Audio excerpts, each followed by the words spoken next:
Hello everyone. Good morning to all.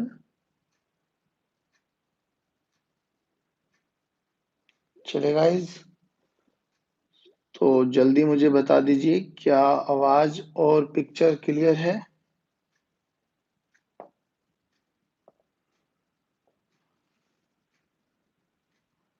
Very good.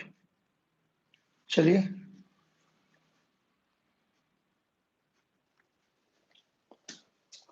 hello everyone. How are you all guys? Good morning to all. I hope you all are very good, fit and fine. घर पे रह के पढ़ाई कर रहे होंगे आप लोग, ठीक है ना?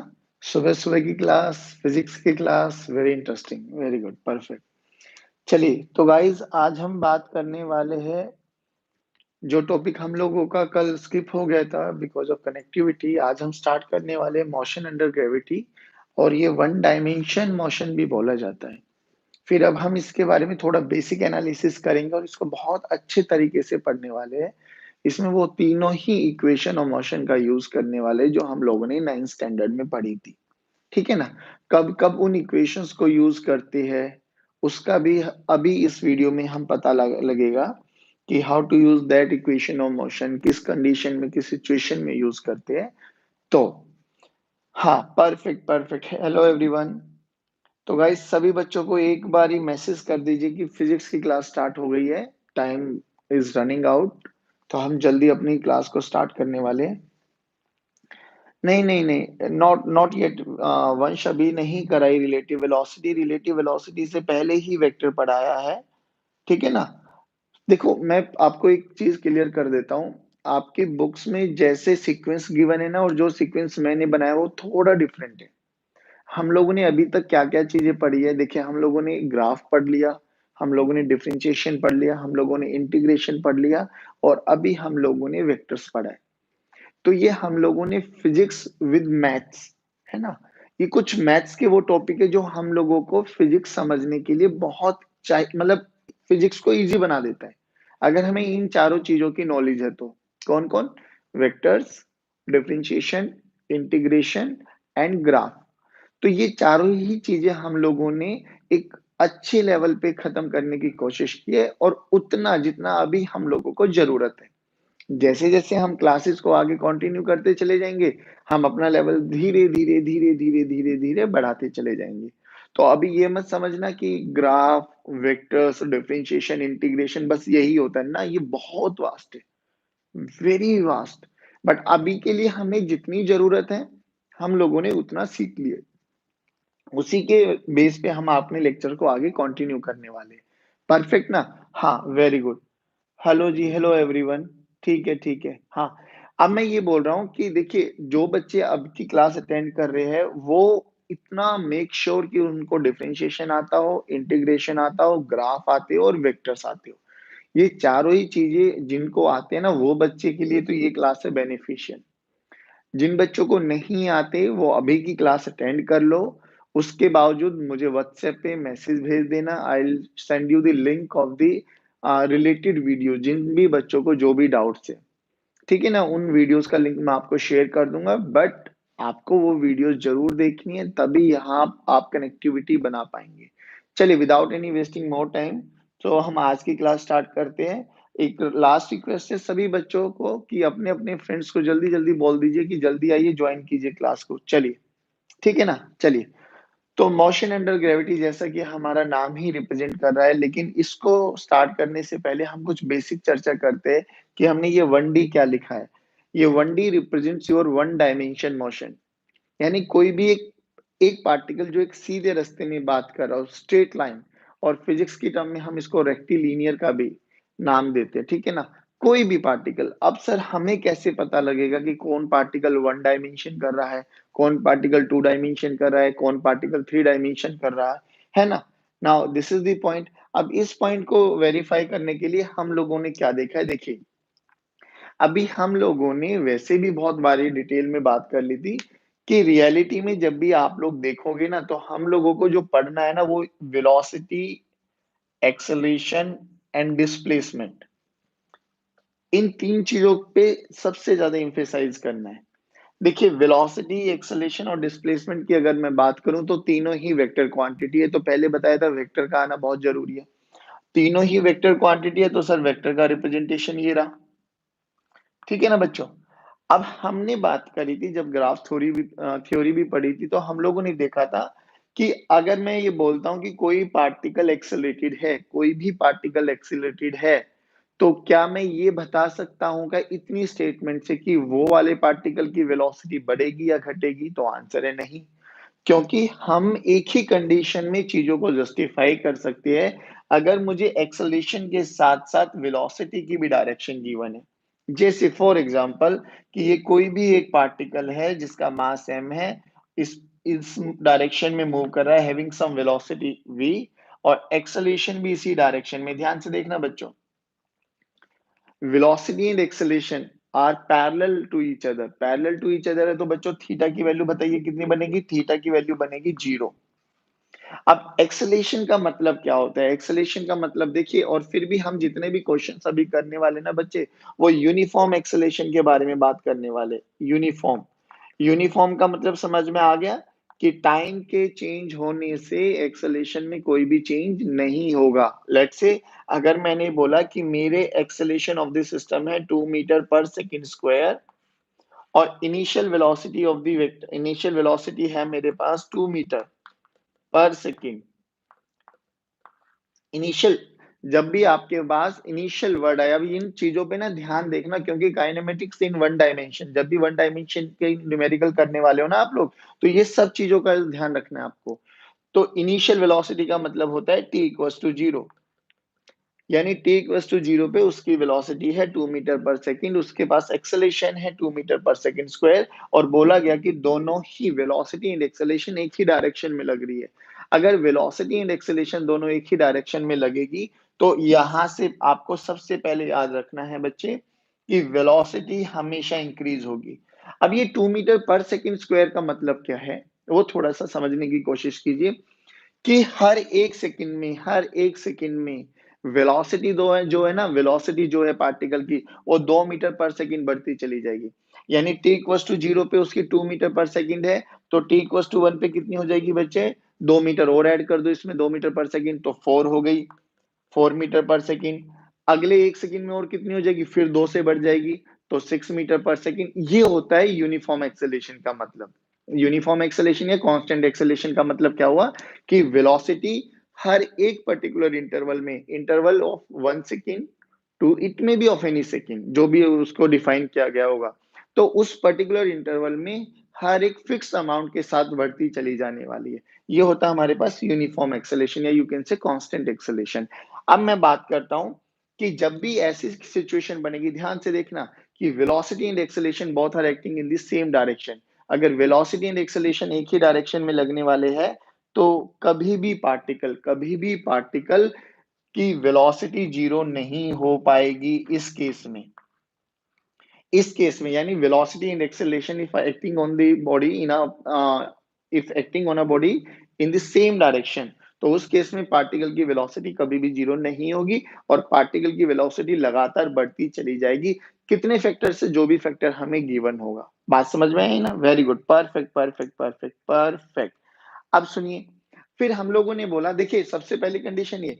अब दूसरी कंडीशन ये है बच्चों कि अगर velocity and acceleration both are acting in opposite direction, तो हमें पता है बेटा velocity and acceleration both are vector quantity, तो इस केस में वेक्टर में एंगल बताइए कितना हो गया? तो वेक्टर का एंगल हो गया बच्चों हमारे पास 180 डिग्री, तो थीटा इक्वल्स टू 180 डिग्री। अब हमें इन दो चीजों के बारे में भी ध्यान रखना है कि अगर थीटा 0 डिग्री हो जाए और थीटा 180 डिग्री हो जाए, किन के बीच का एंगल है बच्चे? Theta. Theta is the angle between velocity vector and acceleration vector. ये चीजों का ध्यान रखना, वेरी इंपॉर्टेंट पॉइंट। अभी सुनना ध्यान से, चलिए इस पे भी चर्चा करेंगे। अब इसके बारे में आ जाए। अब इसका मतलब क्या है? एक्सेलेरेशन। अब देखिए बच्चों, याद करो, आप लोगों ने देखा होगा किसी भी बॉडी को एक्सेलेरेट कराने के लिए आप लोग बाइक पे बैठते होंगे, आप लोग गाड़ी में बैठते होंगे और ये देखा भी होगा, सुना भी होगा, पापा बोलते कि एक्सेलेरेटर दबाओ, है ना? बाइक चलाते तो ऐसे ऐसे करते, एक्सेलेरेशन एक्सेलेरेट करते हम लोग। याद करो, एक्सेलेरेशन करने के लिए हमें ये फोर्स लगाना पड़ता है। गाड़ी में बैठे हैं तो गाड़ी वाले एक्सेलरेटर को दबाने के लिए उसको हम लोगों को फोर्स से पैडल को फोर्स से दबाना पड़ता है। तो सबसे पहला एक बेसिक सा क्वेश्चन पूछा जाता है, what is the basic cause of acceleration? Acceleration पैदा ही किसके कारण होता है? हालांकि इस चैप्टर में हम लोग फोर्स के बारे में नहीं पढ़ने वाले, बट हमें इतना बेसिक समझ में आना चाहिए कि किसी भी ऑब्जेक्ट पे अगर हम फोर्स लगाते हैं तो इट विल एक्सेलरेट। तो force is the main cause of acceleration. हाँ, perfect perfect. Force is the main cause of the acceleration. अब हमें इतना समझ में आ गया। देखिए, एक्सेलेरेशन अपोजिट डायरेक्शन में, कोई बंदा इस डायरेक्शन में भाग रहा है ऐसे, और कोई मुझे पीछे से रोक रहा है ना? फोर्स पीछे, मैं आगे भगने की कोशिश कर रहा हूं, तो बताइए क्या होगा? तो होगा क्या, जो फोर्स पीछे की तरफ लगा रहा है और मैं आगे की डायरेक्शन में भगने की कोशिश कर रहा हूं, तो मेरी स्पीड इंक्रीज होगी या डिक्रीज होगी? सभी बच्चे, मेरी स्पीड इंक्रीज होगी डिक्रीज होगी? वेरी गुड, आपने बोला कि स्पीड डिक्रीज होगी। होते होते होते होते फोर्स अभी भी पीछे, स्पीड आगे, फोर्स पीछे, स्पीड आगे, तो होगा क्या? एक पॉइंट ऐसा आएगा कि सर वेलोसिटी जीरो हो जाएगी। ध्यान से सुनना। तो हमने क्या बोला कि मान लो हमारे पार्टिकल ने यहां से स्टार्ट किया, बच्चे प्लीज पे अटेंशन। फिर हमने बोला कि ये वेलोसिटी था, ये एक्सेलेरेशन था, एक्सेलेरेशन लगातार पीछे। तो इस केस में क्या होगी बच्चे? वेलोसिटी लगातार कम होती चली जाएगी, कम होती चली जाएगी, कम होती चली जाएगी, कम होती चली जाएगी, और एक पॉइंट पर वेलोसिटी क्या हो जाएगी बच्चों? जीरो। अब ये पॉइंट समझ लेना, जब भी ये इंस्टेंटेनियस वेलोसिटी जीरो, ये उस पर्टिकुलर इंस्टेंट पर वेलोसिटी जीरो ही है। अच्छा, जब भी वेलोसिटी किसी भी इंस्टेंट पर जीरो हो जाती है ना, तो वो हमेशा, ये पॉइंट भी याद रखना, वो हमेशा उस वाले पाथ को फॉलो करेगी जिस पर एक्सेलेरेशन लग रहा होगा। ध्यान रखना, अगर वेलोसिटी किसी भी इंस्टेंट पर जीरो हो जाती है, तो वेलोसिटी उस वाले पाथ को फॉलो करेगी जिस तरफ एक्सेलेरेशन लग रहा होगा। तो यहां पर तो वेलोसिटी जीरो हो गई, यहां से इसने स्टार्ट किया था, ध्यान से सुनना बच्चों। तो यहां से यहां तक डिस्प्लेसमेंट हुआ पार्टिकल का, है ना, एस मैक्स। ये डिस्प्लेसमेंट हो गया पार्टिकल का। ध्यान से सुनना, डिस्प्लेसमेंट। अब क्या हुआ सर, यहाँ पे वेलोसिटी तो जीरो होगी, बट एक्सेलेरेशन तो अभी भी इधर ही लग रही है। अगर एक्सेलेरेशन इधर लग रही है तो पार्टिकल इसी डायरेक्शन में भगेगा। यानी अब क्या होगा, acceleration and velocity both are acting in same direction. अगर acceleration and velocity both are acting in same direction, तो अब यहाँ पर वेलोसिटी बढ़ती चली जाएगी। बताइए, इतना समझ में आया है क्या? यानी हम लोगों को यहाँ से दो चीजों का ध्यान रखना है कि अगर वेलोसिटी और एक्सेलेरेशन में 0 डिग्री है तो क्या होगा, वेलोसिटी एंड एक्सेलेरेशन में 180 डिग्री है तो क्या होने वाला है? Perfect perfect perfect perfect, very good. तो बस अब आपको ये चीजें याद रख लेनी है, दिमाग में बिठा लेना है कि 0 डिग्री होगा तो वेलोसिटी हमेशा बढ़ती चली जाएगी, हमेशा बढ़ती चली जाएगी, तो कभी भी जीरो नहीं होगी। लेकिन अगर थीटा 180 डिग्री होगा, थीटा 180 डिग्री होगा, तो होगा क्या बच्चे? धीरे धीरे धीरे धीरे धीरे धीरे धीरे धीरे वेलोसिटी जीरो होगी, एक पॉइंट पर रुकेगी, फिर वो पलटी मारेगा, यानी पलटकर वापसी चलेगा। तो यहां पर देखिए, ऐसा गया, फिर पलटा, फिर वापसी आया। अब ध्यान से सुनना, यहां से यहां तक जाते हुए उसने क्या बोला है कि वेलोसिटी डिक्रीज हो रही है, इस पॉइंट पर वेलोसिटी जीरो हो रही है, इस पॉइंट पर वेलोसिटी इंक्रीज हो रही है। बात समझ में आ गई यहां तक? चलिए, अब हमें याद क्या रखना है कि जब भी वेलोसिटी एंड एक्सेलरेशन में ये वाले केसेस बने ना, तो हम बोलेंगे कि वो पार्टिकल वन डायमेंशन यानी वो एक रेक्टिलिनियर पाथ को, रेक्टिलिनियर मोशन को फॉलो कर रहा है। बस इतना याद रखना है। आगे आगे एंगल चेंज होते चले जाएंगे, कभी इनके बीच में एंगल 90 डिग्री बन जाएगा तो हम बोल देंगे वो सर्कुलर मोशन कर रहा है। कभी इनके बीच में कोई भी एंगल बन जाएगा तो हम बोल देंगे प्रोजेक्टाइल मोशन कर रहा है। लेकिन बेसिक कॉन्सेप्ट यही है कि इनके बीच का एंगल आपको याद रखना है। ध्यान से सुनिए, जल्दी बताइए बच्चों, यहां तक समझ में आया? Very good very good very good very good, perfect perfect. चलिए चलिए, वेरी गुड वेरी गुड। चलो, अब हम, हाँ, रिप्लाई करते रहेंगे तो मैं आगे बढ़ता रहूंगा जल्दी। वेरी गुड वेरी गुड, चलिए चलिए चलिए, बहुत बढ़िया बच्चों, परफेक्ट। तो हमें इतना समझ में आ गया। अब देखिए, अब हमें बात करनी है वन डायमेंशन। आपको समझ में आ गया वन डायमेंशन का मतलब क्या है बेटा? एक डायरेक्शन में पार्टिकल जा रहा है और वेलोसिटी एंड एक्सेलरेशन या तो पैरेलल होंगे या एंटी पैरेलल होंगे। अच्छा, एक चीज और बताइए, अब हम लोगों ने 9th स्टैंडर्ड में ये कुछ इक्वेशंस पढ़ी थी, v is equal to u plus a t. बेटा आराम से सुनना, s is equal to u t plus half a t square और v square minus u square is equal to 2as, है ना? ये पढ़ा था ना हम लोगों ने। अब देखो ध्यान से, जिस बच्चे को मैथ्स में डिफरेंशिएशन इंटीग्रेशन आता है, अब मजे आने वाले। आइए जल्दी, पहले हम इनका प्रूफ देख लेते हैं, फिर हम इनकी एप्लीकेशन देखेंगे कि कैसे हम लोग अपने न्यूमेरिकल्स में इनको यूज करने वाले हैं। लेकिन उससे पहले बेसिक ज्ञान क्या है आपका, कि आपके पास velocity, acceleration and displacement, as is displacement not distance, तो these all are vector quantity. तो वेक्टर क्वांटिटी में मैग्नीट्यूड और डायरेक्शन दोनों का ही रोल बहुत इंपॉर्टेंट होने वाला है आपके लिए। चलिए, तो अब हम इसको बोलते हैं, देखिए this is v and this is t, तो this is also known as velocity time relation, this is also known as velocity time relation. अब अगर वेलोसिटी टाइम रिलेशन आपको पता है, याद रखना बेटे, वेलोसिटी टाइम रिलेशन अगर आपको पता है, तो वेलोसिटी टाइम से हम क्या निकाल सकते हैं सर? हम वेलोसिटी टाइम से एक्सेलरेशन भी निकाल सकते हैं सर, हम वेलोसिटी टाइम से हम लोग डिस्प्लेसमेंट भी निकाल सकते हैं, याद है ना?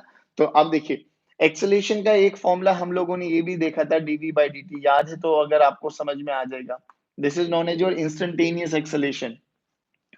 लेकिन इन सब इक्वेशंस को यूज करते हुए आपको क्या याद रखना है कि बेटा ए जो है ना, ए यूनिफॉर्म है, यूनिफॉर्म है या कांस्टेंट है? ध्यान से सुनना बच्चों, ए कांस्टेंट ही रहने वाला है, तभी हम लोग बात करेंगे इन तीनों इक्वेशंस ऑफ मोशन की, तीनों की तभी ही यूज कर पाएंगे हम लोग। ध्यान से सुनना, ए का मतलब क्या है? यूनिफॉर्म एक्सेलेरेशन, एक्सेलेट कर रहा हो या रिटार्ड कर रहा हो, one in the same thing, but होना कैसा चाहिए? यूनिफॉर्म, पहली बात तो। अब थोड़ी सी कहानी समझ लीजिए कि मान लेते हैं कि यहाँ पर कोई भी एक गाड़ी थी हमारे पास, ठीक है ना? उसकी इनिशियल वेलोसिटी है, इनिशियल वेलोसिटी है हमारे पास u when t equals to 0, यानी इनिशियल टाइम पर उसके पास इनिशियल वेलोसिटी है u, फिर उस पे एक्सेलरेटेड हुआ वो, जो कि यूनिफॉर्म एक्सेलरेटेड है, कितने टाइम तक हुआ? तो यहां से यहां तक मान लो वो t टाइम तक एक्सेलरेट हुआ, यूनिफॉर्म एक्सेलरेट। अब यूनिफॉर्म एक्सेलरेशन का मतलब समझ गया कि वेलोसिटी लगातार बढ़ी होगी, but fix interval of time में, मतलब जितने फर्स्ट सेकंड में उसकी स्पीड बढ़ी होगी, अगले एक सेकंड में भी उतनी ही स्पीड इंक्रीज होती चली गई होगी, और यहां तक पहुंचते पहुंचते उसके पास v फाइनल हो गई है v, ठीक है ना? v वेलोसिटी कितने टाइम में? t टाइम में। अब आपको एक चीज और समझ में आनी चाहिए बेटा, ये टी टाइम क्या होता है? ये टी टाइम वो वाला टाइम होता है जिसमें पार्टिकल एक्सेलरेट किया है। तो देखिए यहां से यहां तक वो एक्सेलरेट हुआ था, तो उसकी इनिशियल वेलोसिटी थी u और फाइनल वेलोसिटी हो गई v, और यहां से यहां तक उसने कितना डिस्प्लेसमेंट किया, तो उसको मैंने रिप्रेजेंट कर दिया s से, यानी t इक्वल्स टू 0 पर उसके पास डिस्प्लेसमेंट कितना था? s इनिशियल बोल देता हूं मैं 0, और t इक्वल्स टू फाइनल पर उसके पास डिस्प्लेसमेंट कितना बचे? डिस्प्लेसमेंट फाइनल कितना बोल दिया मैंने? s। बोलो इतना समझ में आया? अब ये क्यों रिप्रेजेंट किया है आपको थोड़ा सा समझ में आ गया होगा कि सर ने ना अपना डिफाइन कर दिया है लिमिट्स को। जब भी जिसके रेस्पेक्ट में करना होगा, हम उसके रेस्पेक्ट में लिमिट्स को पुट करते चले जाएंगे। हमें यहां से यहां तक चलना है। अब ध्यान से देखिए, a equals to dv by dt, a equals to dv by dt, a तो कांस्टेंट है, a तो कांस्टेंट है, तो मैं dv को लिख सकता हूं, ध्यान से सुनना बेटा, dv को लिख सकता हूं a dt, लिख सकता हूं ना? अब क्या सिखाया था आपको कि इंटीग्रेट करना होता है सर। अब इंटीग्रेशन भी दो प्रकार का होता है, या तो डेफिनेट होगा या इनडेफिनेट होगा, बट इस पर्टिकुलर क्वेश्चन के लिए हम लोगों ने डिफाइन कर दिया। अब देखिए, ये क्या कह रहा है कि t के रेस्पेक्ट में करना है, ये क्या कह रहा है कि v के रेस्पेक्ट में करना है। t के रेस्पेक्ट में करना है तो बताइए t की इनिशियल लिमिट क्या है? 0, t की फाइनल लिमिट क्या है? t, यानी यहाँ पर initial limit t equals to 0 और यहाँ पे final limit t equals to t, ठीक है ना? फिर ये किसके रेस्पेक्ट में करना? v। अब v की इनिशियल लिमिट देखिए u, और फाइनल लिमिट क्या है बेटा? v, यानी u और v। अब हमें सभी बच्चों को इंटीग्रेशन आना चाहिए। मैं फिर कह रहा था, इंटीग्रेशन ग्राफ और वेक्टर अगर हमें नहीं आते, तो हो सकता है ये लेक्चर सर के ऊपर से चला जाए। तो पहले उन सब चीजों को देख के यहाँ पर बैठेंगे हम लोग, ठीक है ना? चलिए इतना हमें समझ में आया। चलिए अब स्टार्ट करते हैं। अब यहाँ पे अगर मैं इंटीग्रेशन करूं, डीवी का इंटीग्रेशन सभी बच्चे बोलेंगे, डीवी का इंटीग्रेशन क्या होता है? वी, लिमिट रखेंगे वी यू, और ए कांस्टेंट है तो बाहर लेके आ जाएंगे। dt का इंटीग्रेशन क्या होता है? t, इंटीग्रेशन का फॉर्मूला लगा देते हैं, तो आप लोग ये लिमिट हटा देते हैं 0 से t। अब हमें इसमें लिमिट्स पुट करनी होती है। लिमिट्स पुट कैसे करते हैं बेटा? देखिए, v की इसको बोलते हैं हम अपर लिमिट uv, इसको बोलते हैं हम लोअर लिमिट, इसको बोलते हैं हम अपर लिमिट। तो लिमिट रखने का फॉर्मूला क्या है? जिसके रेस्पेक्ट में किया है ना, उसमें पहले अपर लिमिट को रखो, फिर माइनस का साइन लगो, फिर लोअर लिमिट को रखिए। देखिए अब कैसे करते हैं हम लोग, यहाँ पे रखेंगे v की वैल्यू को v रखो, फिर बीच में माइनस का साइन रखो, v की वैल्यू को u रखो। चलिए जी, अब a तो बाहर है बच्चों, t की वैल्यू को t रखो, फिर माइनस का साइन रखो, t की वैल्यू को 0 रखो।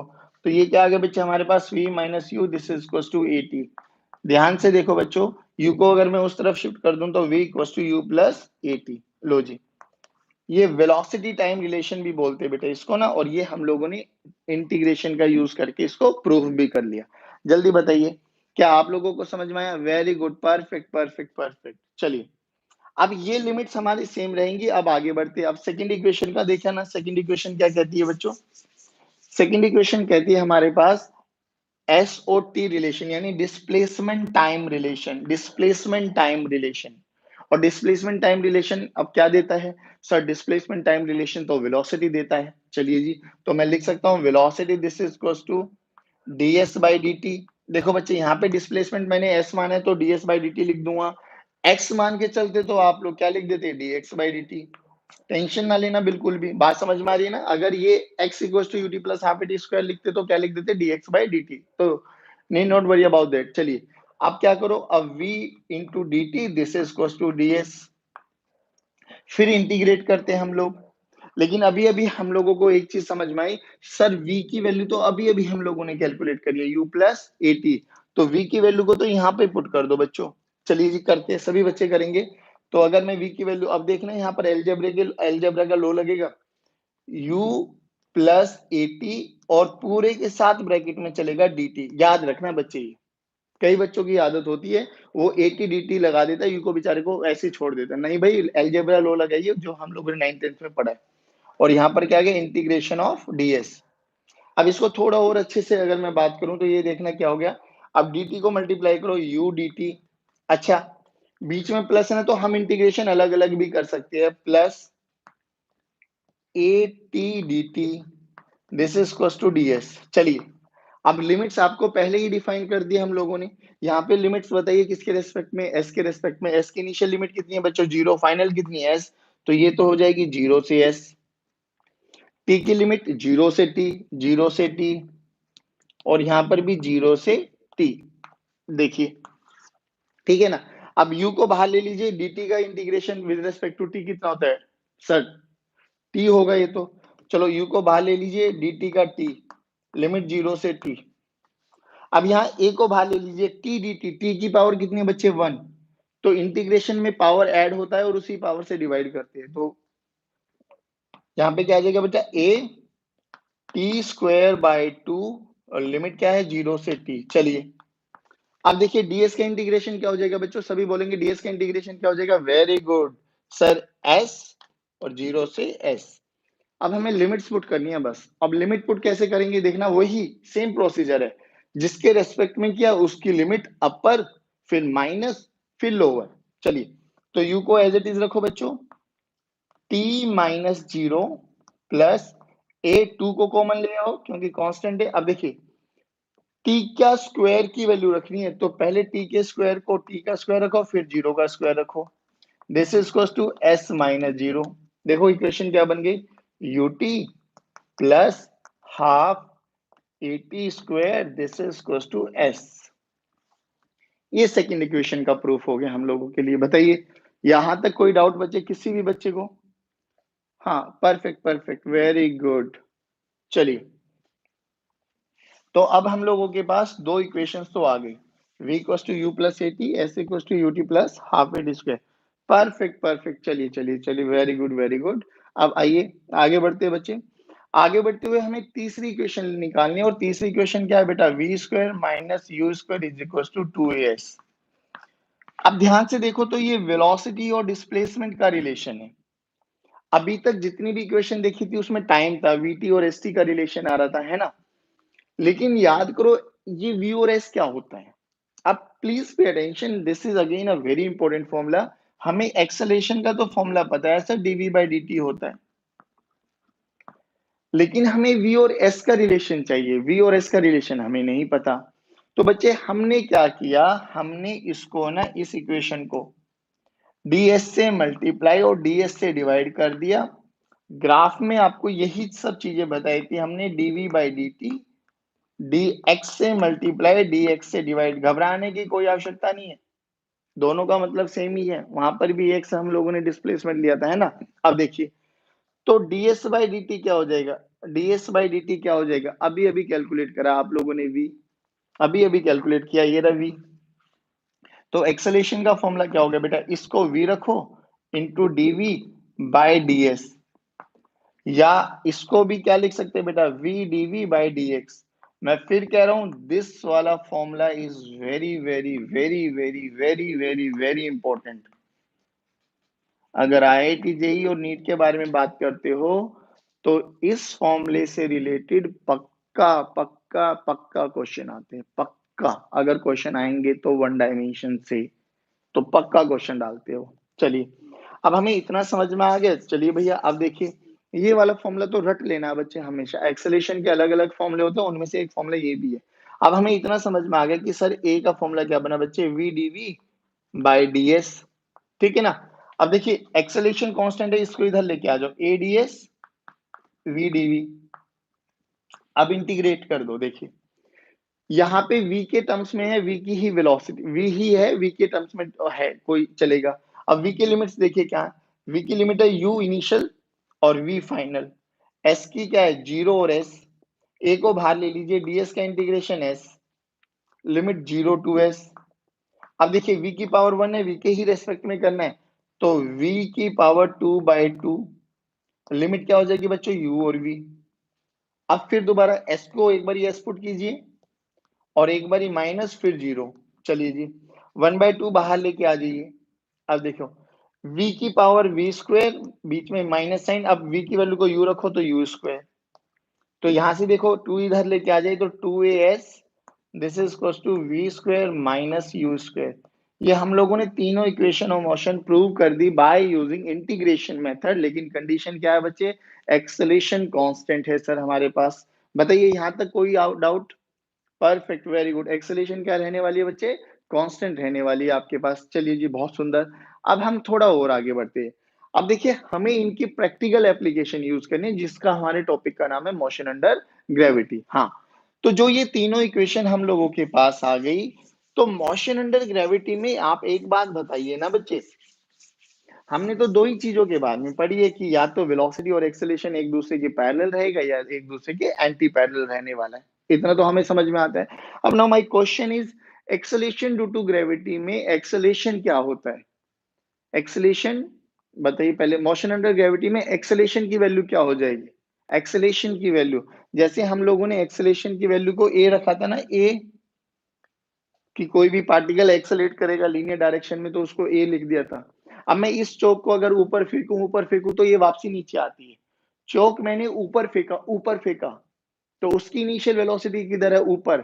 मेरा क्वेश्चन ये है कि उसमें जो एक्सेलेरेशन ड्यू टू ग्रेविटी आप लोग लिखते हो small g, this is acceleration due to gravity, ये स्मॉल जी किधर लगता है, ऊपर नीचे या किसी भी डायरेक्शन में लग सकते हैं, ऊपर नीचे या किसी भी डायरेक्शन में। हाँ, बच्चों के आंसर तो आ गए ना, मेरी डायरेक्शन पूछिए, ऊपर लगेगा, नीचे लगेगा या किसी भी डायरेक्शन में लग सकता है।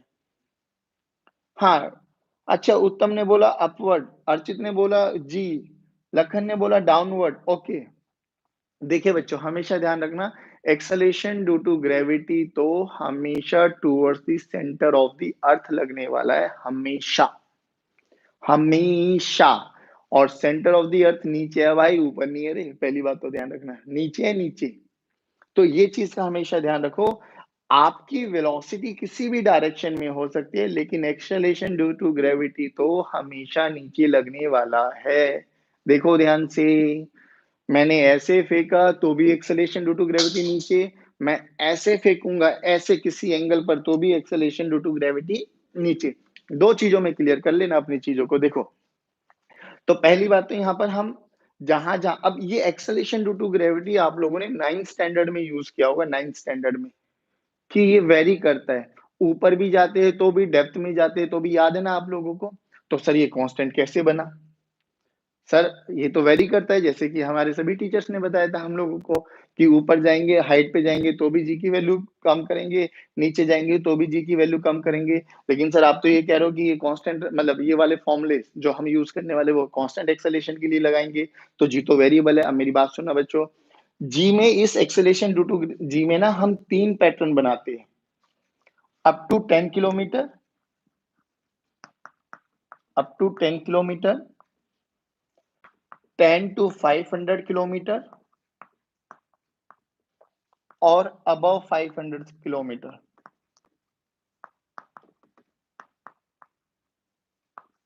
देखो, ये 3 वेरिएशन चलने वाले हैं कि अगर मैं अर्थ सरफेस पे खड़ा होके 10 किलोमीटर तक की हाइट की बात करूँ, 10 किलोमीटर बहुत बड़ा होता है। जो आपके एरोप्लेन्स वगैरह उड़ते हैं ना बच्चे, वो भी 9 से 10 किलोमीटर की ही रेंज में उड़ती है। तो ध्यान रखना, 10 किलोमीटर बहुत बड़ी बात है, बहुत बड़ा डिस्टेंस है। यानी अगर मैं किसी भी बहुत ताकतवर पहलवान को, खली को, अंडरटेकर को बुला के लेके आऊँ और उसको बोलूँ एक बॉल अपने हाथ में ले लो और ऊपर फेंको, तो बच्चा वो भी ज़्यादा से ज़्यादा 100 मीटर ही ऊपर जा पाएगा। ज़्यादा से ज़्यादा बोल रहा हूँ, ये भी 100 मीटर ही ऊपर फेंक पाएँगी। ठीक है ना? अगर हम कोई कैनन ले लेते हैं, तोप ले लेते हैं और तोप से भी हिट करते हैं, तो वो भी भाई ज़्यादा से ज़्यादा मतलब इस वाली रेंज को पार नहीं करने वाला। ये याद रखना। तो देख लीजिए आप कोई भी गन वगैरह है तो ज़्यादा से ज़्यादा रेंज कितनी होती है? किसी की 500 होती है, किसी की 1 किलोमीटर हो मतलब 1 किलोमीटर तो बहुत ज़्यादा बोल दिया आई गेस। अब मुझे ज़्यादा आइडिया नहीं है गन की क्या रेंज होती होगी, बट फिर भी मैं कह रहा हूँ कि बहुत लिमिटेड रेंज है, इस रेंज के अंदर सभी चीज़ें आ जाती है। अब मैंने ये बोला हाँ, परफेक्ट, परफेक्ट, परफेक्ट। मैंने ये बोला कि जब तक 10 किलोमीटर के बारे में बात करेंगे upward direction from the surface of the अर्थ जहाँ पर आप हो, वहाँ से 10 किलोमीटर के बारे में बात करेंगे, तो जी की वैल्यू कांस्टेंट रहने वाली है। जी की वैल्यू क्या रहने वाली है बच्चों? कांस्टेंट। और बाकी इन सब केसेस में जी की वैल्यू वेरी करने वाली है, यानी डिक्रीज़ होती चली जाएगी। तो याद करो हमारा तो मोशन अंडर ग्रेविटी इस वाले रेंज में आ जाएगा। और इस वाले रेंज में आ जाएगा, इसके बारे में और अच्छा डिटेल बताएँगे ग्रेविटेशन में, बट अभी के लिए इतना याद रख लो क्योंकि बच्चों के मन में दिमाग में ये डाउट्स उठते हैं कि सर ऐसा भी हो हमें तो 9th में ऐसा बताया गया था। बिल्कुल सही बताया था वो, लेकिन अब हम लोग बोलेंगे कि up to 10 kilometre from the surface of the earth G की वैल्यू जो स्मॉल जी है वो कांस्टेंट रहने वाली है। यानी हम लोग अप टू 10 किलोमीटर तीनों इक्वेशन ऑफ मोशन को अप्लाई कर सकते हैं। बात समझ में आई? अब एक चीज और आपने देखी कि sir acceleration due to gravity जो है ना वो तो हमेशा डाउनवर्ड डायरेक्शन में लगने वाला है, हमेशा। हाँ जी। हाँ, अब सुनना ध्यान से। देखो इधर देखो, ये मेरा ग्राउंड है बच्चे, ठीक है ना? ग्राउंड। और यही मेरा रेफरेंस पॉइंट है, जहां से मैं चीजों को फेंकने वाला हूं। ये मेरा कोई भी एक दोस्त है, लेट्स से उत्तम मान लो। उत्तम के हाथ में हम लोगों ने एक बॉल दे दी। अब ध्यान से सुनना, मोशन अंडर ग्रेविटी के लिए बहुत इजी क्वेश्चन है। हमने बोला उत्तम ऊपर फेंको, ऊपर ऊपर फेंकना है, और हम बात करें 1D की तो ए और वी और जी में वी और ए में या तो 0 डिग्री होना चाहिए या 180 डिग्री होना चाहिए बस। तो हमने बोला उत्तम ऊपर फेंको। देखो उत्तम ने इनिशियल वेलोसिटी फेंकी ऊपर। अब बताइए जी किधर लगेगा, अपवर्ड या डाउनवर्ड? जल्दी सभी बच्चे बोलेंगे जी किधर लगेगा, अपवर्ड या downward? U for upward, g for downward, जल्दी बोलो। Perfect, perfect. सभी बच्चे हाँ, डाउनवर्ड। यानी जी तो नीचे ही लगने वाला है सर। तो ये कौन सा केस बना? जल्दी बताइए कौन सा केस बना? 0 डिग्री या 180 डिग्री? 0 डिग्री या 180 डिग्री? जल्दी जल्दी बताइए कौन सा केस बना? 0 डिग्री या 180 डिग्री? 0 degree, 0 degree. अच्छा अगर ये 0 डिग्री बन गया तो एक चीज और बता दो जल्दी मुझे, क्या ये पलट कर वापसी आएगा क्या? Y for yes and for no. क्या ये पलट कर वापसी आएगा क्या? अरे 0 नहीं बना बच्चे, 180 डिग्री बना है बेटे। 0 डिग्री नहीं बना, 180 डिग्री। देखो यू ऊपर है, जी नीचे है। तो ये तो सेकंड केस बना। सेकंड केस क्या था? एक तो ये था U and A are parallel to each other तो theta 0। U and A are anti parallel to each other तो थीटा 180 डिग्री। तो ये ध्यान से देखो ये कौन सा केस बना, फर्स्ट या सेकंड? सेकंड। थीटा की वैल्यू 180 डिग्री। हाँ जी, परफेक्ट। अगर 180 डिग्री है तो क्या होगा? 180 डिग्री में क्या देखा था? कि फोर्स पीछे लग रहा था, वेलोसिटी आगे जा रही थी, धीरे-धीरे वेलोसिटी कम होने लगी, रुक गया, फिर पलटा, वापसी आया। और जिस डायरेक्शन में जिस भी इंस्टेंटेनियस वेलोसिटी 0 हो जाएगी, उस पॉइंट पर देखेंगे एक्सेलरेशन कहाँ है। जिधर एक्सेलरेशन होगा, उसी डायरेक्शन में पार्टिकल मूव करना स्टार्ट हो जाएगा। बताइए ये बेसिक चीज़ें समझ में आई क्या आपको? Very good, perfect, perfect, done. तो हमने बोला ठीक है। हमने बोला कि जब भी हम लोगों के पास V और G एंटी पैरेलल या 180 डिग्री का एंगल आ जाएगा, तो इस केस में वेलोसिटी कंटीन्यूअसली डिक्रीज होती चली जाएगी और एक पॉइंट ऐसा आएगा कि वेलोसिटी 0 हो जाएगी और उसके बावजूद वेलोसिटी 0 लेकिन एक्सेलरेशन अभी भी नीचे लग रही है और सर ने बोला था जिस भी पॉइंट पर इंस्टेंटेनियस वेलोसिटी 0 हो जाएगी तो पार्टिकल हमेशा एक्सेलरेशन की डायरेक्शन को फॉलो करने वाला है। अगर ये चीजें समझ में आई हो तो थम्स अप जल्दी फटाक से, वेरी गुड, बहुत बढ़िया, परफेक्ट गाइस। अब देखिए, तो हम लोगों को बस ये याद रखना कि मोशन अंडर ग्रेविटी भैया सेकंड वाला पोर्शन होता है, सेकंड वाला केस होता है, यानी इसमें पार्टिकल ऊपर जाएगा, जाते-जाते वेलोसिटी कम, फिर एक पॉइंट पर वेलोसिटी 0, फिर नीचे जिस डायरेक्शन में एक्सेलरेशन और एक्सेलरेशन हमेशा डाउनवर्ड डायरेक्शन में लगेगी, तो पार्टिकल को नीचे ही आना पड़ेगा। बात समझ में आ गई? अब ये कहानी थी हमारी मोशन अंडर ग्रेविटी की। आई होप यहाँ तक आप लोगों को सब चीजें एकदम क्रिस्टल क्लियर होगी। अगर क्रिस्टल क्लियर है तो सीसी लिख दीजिए जल्दी। चीजें अगर क्रिस्टल क्लियर है तो सीसी लिख दीजिए। अब फिर न्यूमेरिकल पे आएंगे हम लोग। Very good. चलिए, बहुत बढ़िया बच्चों, बहुत बढ़िया, परफेक्ट। चलिए, तो अब हम लोगों के पास आगे चलते हैं। हाँ, अब चलिए, अब देखिए जो कि हम लोगों ने फिर बोला बेटा, वेलोसिटी, एक्सेलरेशन और आपके पास डिस्प्लेसमेंट क्या रहने वाला है? वेक्टर क्वांटिटी है तो direction plays a very important role.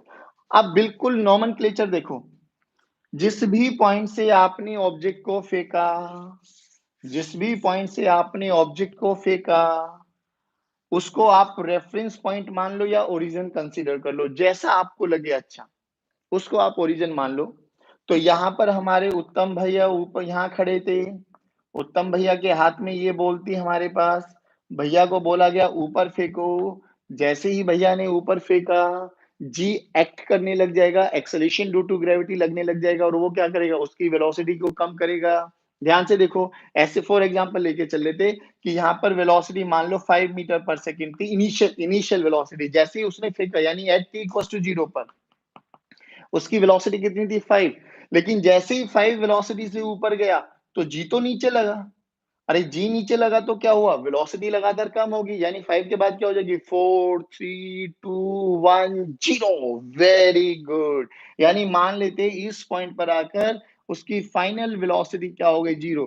अब इतना बता दीजिए, क्या इसके ऊपर पार्टिकल जाएगा क्या? क्या इस वाली लाइन से ऊपर पार्टिकल जाएगा क्या? जल्दी, क्या इस वाली लाइन से ऊपर पार्टिकल जाएगा क्या? सभी बच्चे रिप्लाई करेंगे, क्या नहीं जाएगा? Very good. तो यानी इस वाली लाइन से पार्टिकल ऊपर नहीं जाएगा, पार्टिकल ऊपर नहीं जाएगा, तो this is initial position, this is final. तो इसी को हम लोग बोलते हैं मैक्सिमम डिस्प्लेसमेंट या मैक्सिमम हाइट, जो कि हम अब वर्टिकल डायरेक्शन में बात करें तो हाइट के बारे में बात कर लेंगे। तो यही चीज हो जाएगी हमारे पास H max, maximum height. Maximum height कब होगी, उस पॉइंट तक जहां पर फाइनल वेलोसिटी क्या हो जाएगी, 0। यानी मैक्सिमम हाइट के लिए फाइनल वेलोसिटी क्या होनी चाहिए, 0। अच्छा बच्चे देखना, जैसे ये तो हम वर्टिकल में कर रहे हैं और हॉरिजॉन्टल में करते तो वो मैक्सिमम डिस्प्लेसमेंट हो जाता सर। अगर ऐसे कोई पार्टिकल चल रहा हो, इसलिए कह रहा हूँ दोनों ही मोशन को एनालाइज करना, आपके जो भी डाउट्स है ना वो सब क्लियर हो जाएंगे। हमने ये वर्टिकल रखा है, अब कोई ऐसे चल रहा होता तो, ऐसे चल रहा होता तो क्या होता सर, मान लो यहाँ से स्टार्ट किया उसने, चलते ये 0, ये 0 वेलोसिटी 0, तो अब ये हॉरिजॉन्टल में एक्स मैक्स हो जाएगा, है ना? हाँ, इन चीजों को साथ के साथ कोरिलेट करना। चलिए, बहुत सुंदर, बहुत बढ़िया, मजा आया, वाह वाह। चलिए, यहाँ तक समझ में आ गया, वेरी गुड। अब एक बात बताइए, अब जब वो यहाँ तक पहुंच गया, वेलोसिटी 0 हो गई, तो इस पॉइंट पे बताओ एक्सेलरेशन किधर लग रही है, ऊपर या नीचे?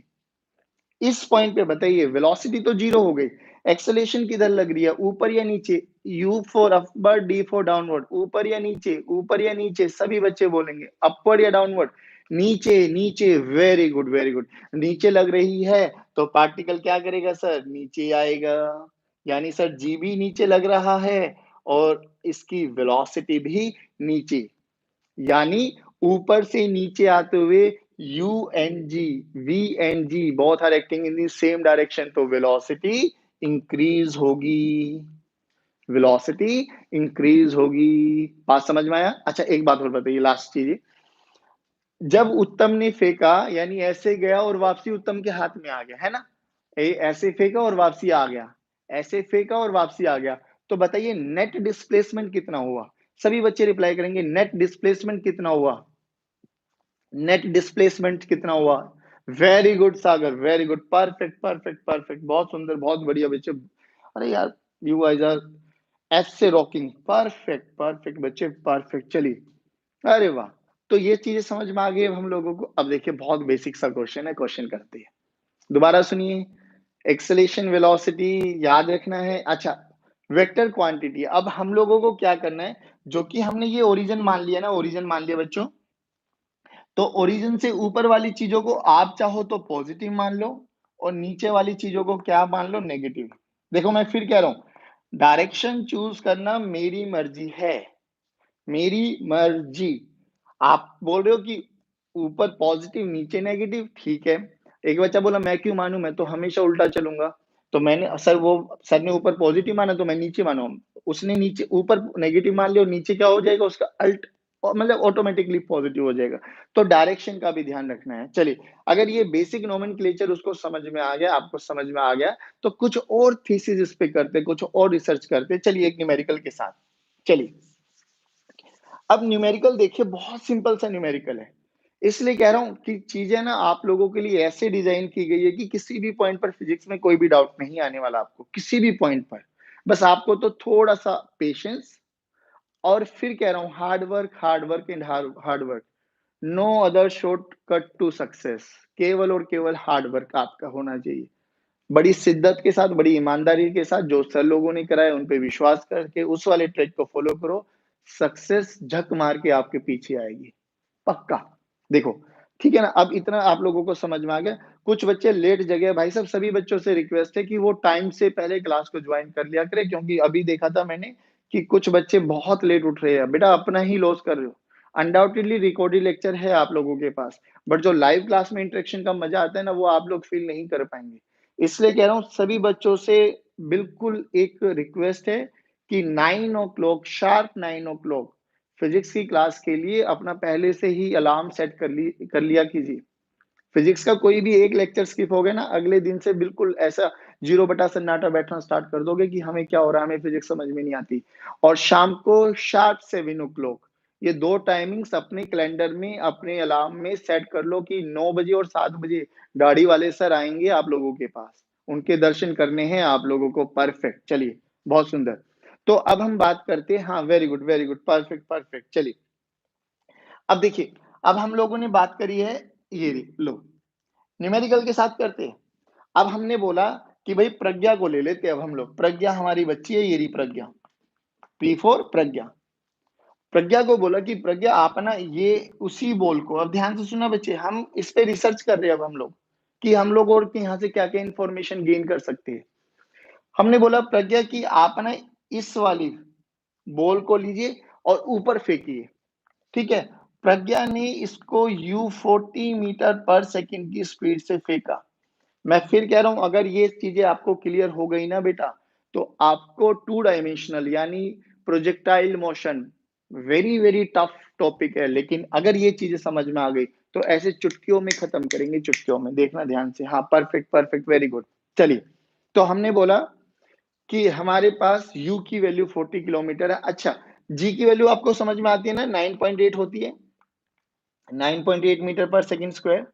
हम लोग अपनी कैलकुलेशन को इजी करने के लिए जी की वैल्यू कितनी ले लेंगे बच्चों, 10 मीटर पर सेकंड स्क्वायर। लेकिन अब ध्यान से सुनना, आपको अगर आपकी बुक्स में कुछ भी नहीं मेंशन है, कुछ भी नहीं मेंशन का मतलब कुछ भी नहीं गिवन है, तो आपको 9.8 मीटर पर सेकंड स्क्वायर ही लेके चलना है। आपको 9.8 मीटर पर सेकंड स्क्वायर ही लेके चलना है, क्योंकि वो लोग डेटा ऐसा देते हैं कि उससे इजीली डिवाइड या मल्टीप्लाई हो जाएगा। और अगर मेंशन कर दिया है तो 10 लेके चल लेंगे, कुछ भी नहीं गिवन है तो 9.8 लेके ही चलेंगे। लेकिन हम लोग अपनी कैलकुलेशन को, हमें तो कॉन्सेप्ट से मतलब है ना, कैलकुलेशन तो घर बैठे कितनी भी लंबी कर सकते हैं हम लोग, हमें तो कॉन्सेप्ट समझ में आना चाहिए। कॉन्सेप्ट समझ में आ गया तो हमारे तो भाई साहब फिजिक्स बहुत ईजी रहने वाली है। चलिए, तो हमने क्या बोला, फटाक से देखियो अब जल्दी। प्रज्ञा को बोला हम लोगों ने ऊपर फेंको 40 मीटर, प्रज्ञा ने पूरी जान लगा के ऊपर फेंक दिया 40 मीटर पर सेकंड, 40 मीटर पर सेकंड। बताइए, जैसे ही उसके हाथ से बॉल रिलीज हुई, क्या जी ने अपना काम करना स्टार्ट कर दिया? यस। जी किधर लगेगा? नीचे नीचे नीचे। 40 जी, 40 जी। क्या 40 सेम रहेगा क्या? नहीं सर, 40 के बाद 39, 38, 37, ऐसे ऐसे ऐसे ऐसे ऐसे चलते चलते जीरो होने वाला है। Very good. अब देखिए, तो हमने बोला कि जब यहां से छोड़ा गया तो उसके पास इनिशियल वेलोसिटी थी 40 मीटर पर सेकेंड, और जी नीचे लग रहा है, वेलोसिटी ऊपर है, जी नीचे लग रहा है, और जी की वैल्यू कितनी है बेटा? 10 मीटर पर सेकेंड स्क्वायर। हमसे बोला गया कि बताइए एच मैक्सिमम कितनी, कितने टाइमर उसकी वेलोसिटी जीरो हो जाएगी, वेलोसिटी जीरो हो जाएगी, हमें वो टाइम भी कैलकुलेट करना है। इक्वेशन तीनों ही रहेगी बेटा, इक्वेशन तीनों ही रहेगी। v equals to u plus a t, s is equals to u t plus half a t square, v square minus u square is equals to 2as। लेकिन अभी आपको क्या याद रखना है कि इन सभी क्वेश्चंस में जी तो नीचे ही लगेगा, और हमने ऊपर वाली डायरेक्शन को पॉजिटिव माना है, तो नीचे वाली डायरेक्शन क्या हो जाएगी? नेगेटिव। तो जी की वैल्यू क्या हो जाएगी? माइनस जी, है ना। ए की वैल्यू को जहां जहां ए की वैल्यू ए दिखाई दे रही है ना, वहां वहां माइनस जी पुट कर दो। तो v is equal to u minus g t, this is equation number 1। s is equal to u t minus half g t square, v square minus u square is equal to minus 2gs। बोलो जी, ये तीनों equation का conversion समझ में आया? तो अब ये तीन इक्वेशन जो हम यूज करने वाले हैं वो मोशन अंडर ग्रेविटी में यूज करने वाले। जल्दी बताइए, बताइए बच्चों जल्दी फटाक से, क्या समझ में आया? चलिए, अब क्वेश्चन पे आते हैं। तो क्वेश्चन का सबसे पहला पॉइंट है कि कितने टाइम के बाद उसकी वेलोसिटी जीरो हो जाएगी। ध्यान से सुनना। अब देखो, हमें गिवन क्वांटिटी क्या है, हमें बोला गया हमें क्या निकालना है बच्चों? टाइम निकालना है। तो हमें टाइम बोला गया कि कितने टाइम के बाद उसकी वेलोसिटी जीरो हो जाएगी। तो वेलोसिटी जीरो हो जाएगी तो पक्की बात है वेलोसिटी तो जीरो, यानी फाइनल वेलोसिटी भी पता लग गई हमें जीरो, इनिशियल वेलोसिटी भी पता लग गई हमें 40 मीटर पर सेकंड, और हमें जी भी पता है 10 मीटर पर सेकंड स्क्वायर। अब देखो, जो जो गिवन डेटा है ना उसको साथ के साथ लिखते चलो। न्यूमेरिकल्स को सोल्व करने का एक ही तरीका है, पहले गिवन क्वांटिटीज को लिख लीजिए, फिर दिमाग लगाइए अरे इनके बेस पे कौन सा फॉर्मूला यूज कर सकते हैं, ये तीनों इक्वेशन। बताइए, फर्स्ट को यूज करूं, सेकंड को यूज करूं, थर्ड को यूज करूं? जल्दी बताइए, फर्स्ट को यूज करूं, सेकंड को यूज करूं, थर्ड को यूज करूं? सभी बच्चे रिप्लाई करेंगे first second third, first second third, first. Very good. अब देखिए, फर्स्ट को यूज करो तो v की वैल्यू जीरो, u की वैल्यू, u की वैल्यू 40, माइनस साइन आएगा, g की वैल्यू 10, और t की वैल्यू हमें कैलकुलेट करनी है ना बच्चे? तो इधर आ गया -40, this is equal to -10 t, minus ने माइनस को, जीरो ने जीरो को, t की वैल्यू आ गई 4 सेकेंड। t की वैल्यू कितनी आ गई बच्चों? 4 सेकेंड। यानी हमें इतना समझ में आ गया कि जैसे ही प्रज्ञा ने रिलीज किया होगा बॉल को, यानी t इक्वल टू जीरो, और फिर उसके 4 सेकंड के बाद उसकी वेलोसिटी जीरो, यानी उसने maximum displacement, maximum height attain कर ली। यानी यहां से यहां तक जो टाइम लगा वो तो लगा 4 सेकंड, ये ऊपर जाने का टाइम है, ध्यान रखना 4 सेकंड। तो अब हमसे बोला गया मैक्सिमम डिस्प्लेसमेंट भी कैलकुलेट कीजिए, H max, maximum height calculate कीजिए। अब बताइए हाइट के लिए कौन सा फॉर्मूला लगाया? हाइट बोले तो एस, डिस्प्लेसमेंट बोले तो एस। बताइए कौन सा फॉर्मूला लगाऊं? सेकंड लगाऊं, थर्ड लगाऊं, सेकंड लगाऊं, थर्ड लगाऊं? मर्जी आपकी है मेरे दोस्त, दोनों में ही ऐसे। देखिए अब हमें क्या क्या पता लग गया, हमें टी पता लग गया, यस सर, हमें वी पता है, यस सर, हमें यू पता है, यस सर। तो मेरे लिए इजी है थर्ड इक्वेशन लगाने। मैं कह रहा हूं मैं थर्ड लगा देता हूं, आप लोग सेकंड लगा लीजिए, आंसर विल रिमेन सेम। देखिए, अब सेकंड इक्वेशन ऑफ मोशन का अगर मैं यूज करूं, सेकंड इक्वेशन ऑफ मोशन का मैं थर्ड का यूज करता हूं, तो वी स्क्वायर, वी की वैल्यू कितनी है बच्चों 0, माइनस यू की वैल्यू कितनी है बच्चों 40 का square, this is equal to minus sign आगे ही रहेगा 2 इंटू जी, जी की वैल्यू 10 इंटू एच मैक्स, बोलो एच मैक्स, परफेक्ट।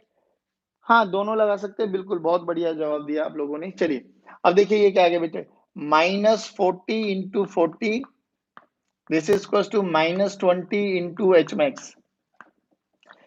अब बेसिक है बेटा, 20 माइनस ने माइनस को मारा, 20 ने 2 को मारा, 2 एच मैक्स की वैल्यू आ गई 80 मीटर, 80 मीटर। यानी जो यहां से यहां तक अपनी प्रज्ञा ने जो बॉल को ऊपर रिलीज किया, ऊपर फेंका, वो 80 मीटर की दूरी पर 4 सेकंड के टाइम में रुक गई है। अब बताओ उसके बाद क्या करेगी, वो वहीं रुकी रहेगी, हवा में टंगी रहेगी, हम लोगों को कोई डंडा लेके आना पड़ेगा, डंडे मारना पड़ेगा, फिर नीचे आएगा ऐसी? नहीं नहीं नहीं, जल्दी बताइए क्या करेंगे। अरे सर बेटे यूनिट के साथ आंसर दिया कीजिए, यूनिट के साथ। हाँ अब क्या करेंगे सर, तो सर वो अपने आप नीचे आएगी, हमें थोड़ी ना कुछ करना पड़ेगा। अगर मैं इसको यहाँ से छोड़ दूं, रिलीज कर दूं, तो वो अपने आप ही तो नीचे जाती है, मैंने फोर्स थोड़ी ना लगाना पड़ा, अपने आप गई वो तो यहाँ से क्या हुआ, अब वो नीचे आएगी, नीचे किस डायरेक्शन में, जिस डायरेक्शन में एक्सेलेरेशन लगेगी, एक्सेलेरेशन तो नीचे ही लगेगी। अगर एक्सेलेरेशन नीचे लगेगी तो वेलोसिटी भी नीचे, वेलोसिटी नीचे तो पार्टिकल की वेलोसिटी बढ़ेगी। अब सुनो ध्यान से, मैं यहाँ से क्या क्वेश्चन बता रहा हूँ। हमसे बोला गया, अब देखना ध्यान से, हमसे बोला गया टोटल टाइम ऑफ जर्नी बताइए। अब ये वर्ड पे ध्यान दीजिए, टोटल टाइम ऑफ जर्नी का मतलब क्या होता है बच्चे, कि उसने जब प्रज्ञा ने उसको बॉल को रिलीज किया, यानी ऊपर गई, फिर पलटी मारी और फिर नीचे आई, तो इस पूरे प्रोसेस को कितना टाइम लगा, ये बोलते हैं हम टाइम ऑफ जर्नी। यानी मैंने बॉल को रिलीज किया, फिर मेरे हाथ में कितने टाइम के बाद आई, that is time of journey, ठीक है ना। अभी तक हम लोगों ने क्या देखा कि नीचे से ऊपर जाने के लिए कितना टाइम चाहिए, 4 सेकंड। तो पूरी टाइम ऑफ जर्नी पे देखिए, पूरी टाइम ऑफ जर्नी पे हमें क्या क्या चीजें गिवन है, ध्यान रखना बच्चे। u की वैल्यू हमें पता है 40 मीटर पर सेकेंड, g की वैल्यू हमें पता है 10 मीटर पर सेकेंड स्क्वायर। अब एक बार बताइए कि जब वो ऊपर गया नीचे आया तो नेट डिस्प्लेसमेंट कितना हो गया, जल्दी सभी बच्चे बोलेंगे। ऊपर गया और वापसी नीचे आया तो नेट डिस्प्लेसमेंट कितना हो गया, सभी बच्चे बोलेंगे। वेरी गुड, वेरी, अरे आंसर भी दे दिया बच्चों ने, परफेक्ट परफेक्ट परफेक्ट, बहुत सुंदर, बहुत अच्छा आंसर दिया। एस की वैल्यू आ गई 0, बच्चों ने पूरा आंसर ही निकाल दिया। देखिए जी, हमें ये सब चीजें पता लग गई, ये सब चीजें हमें पता लग गई। चलो जी बहुत अच्छी बात। अगर ये सब चीजें हमें पता लग गई तो अब हमें क्या निकालना बेटा, हमें निकालना टाइम। टाइम के लिए कौन सा इक्वेशन यूज कर ले बताइए जल्दी। s is equal to u t plus half g t square, s is equal to u t plus half g t square. चलिए s की वैल्यू तो 0 हो गई, u की वैल्यू कितनी हो गई बच्चे 40 इंटू टाइम t। देखिए 1 + 1/2, जी की वैल्यू कितनी है बच्चे -10, -10 याद रखना बस, टी स्क्वायर। तो यहां से क्या हो गया बेटा -40 into t, this is equal to -half into 10 into t square, minus minus will cancel out, 5 8 जा 40, t will cancel out, तो t की वैल्यू आ गई 8 सेकेंड। यहां से देख के कुछ अच्छा लगा, सुन आपको समझ में आया, ये 8 सेकेंड क्या है, नीचे से ऊपर, ऊपर से नीचे आने का टाइम। सुनना ध्यान से, नीचे से ऊपर, ऊपर से नीचे आने का टाइम। अरे सर टोटल टाइम तो 8 सेकेंड लगा, नीचे से ऊपर जाने का टाइम लगा था 4 सेकेंड। ओहो, तो ऊपर से नीचे आने का भी कितना लगा, 4 सेकेंड। तो हमें अब दो चीजें और याद रखनी है कि जितना टाइम, चाहे कोई भी पार्टिकल को आप लेके आ जाओ, वो कितनी भी वेलोसिटी से फेंके, जितना टाइम उसको ऊपर जाने में लगेगा उतना ही टाइम उसको नीचे आने में लगेगा। यानी अगर मुझे एक टाइम पता लग गया तो मैं उसको 2 से मल्टीप्लाई करके एक्सक्यूज मी, 2 से मल्टीप्लाई करके तो मैं टोटल टाइम निकाल सकता हूं, और 2 से डिवाइड करके, अगर टोटल टाइम पता है तो 2 से डिवाइड करके आधा टाइम निकाल सकता हूं। अब ध्यान से सुनना, कुछ नोमेनक्लेचर है। ऊपर जाने वाले टाइम को बोलते हैं हम time of accent, time of accent, ऊपर जाता हुआ टाइम। और ऊपर से नीचे आने वाले को बोलते हैं हम time of descent, time of descent, ठीक है ना। और इतना हमें समझ में आ गया, ऊपर जाने वाला टाइम इज इक्वल टू नीचे आने वाला टाइम। ठीक है ना? बोलो यहाँ तक कोई डाउट बच्चे, किसी भी बच्चे को कोई भी डाउट हो तो? हाँ, परफेक्ट। चलिए, तो अब हमें यहाँ से समझ में आ गई ये सब चीज़ें कि हमें ऐसे न्यूमेरिकल्स करने हैं बच्चों, बहुत सिंपल सी प्रोसेस है, टेंशन बिल्कुल भी नहीं लेना। चलिए अभी थोड़ी और चीज़ें हम इसके बारे में एनालाइज़ करते हैं। अब देखो, अब एक चीज़ और देखो, जब प्रज्ञा ने बॉल को फेंका तो प्रज्ञा के पास इनिशियल वेलोसिटी थी 40 मीटर पर सेकंड, जी लग रहा था नीचे 10 मीटर पर सेकंड स्क्वायर, और इस पॉइंट पर वेलोसिटी हो गई थी 0, और ये वाला जो मैक्सिमम डिस्प्लेसमेंट आया था वो आया था एच मैक्स, ये आया था हमारे पास 80 मीटर, और यहां से यहां तक के जाने का जो टाइम पीरियड आया था वो आया था 4 सेकंड। ठीक है ना? ये सब चीजें हम लोगों ने एनालाइज कर लिया।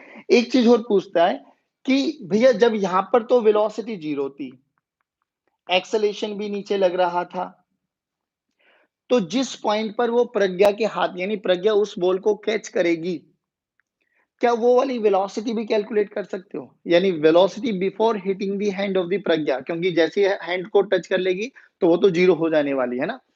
तो वो कह रहा है कि क्या ये भी हमें पॉसिबल हो पाएगा कि कितनी वेलोसिटी से वो जैसे यहां से गया 40 मीटर पर सेकेंड, तो कितनी वेलोसिटी से वो नीचे आएगा? क्या ये थोड़ा आइडिया लगा सकते हो क्या आप लोग? जल्दी जल्दी सभी बच्चे बताएंगे।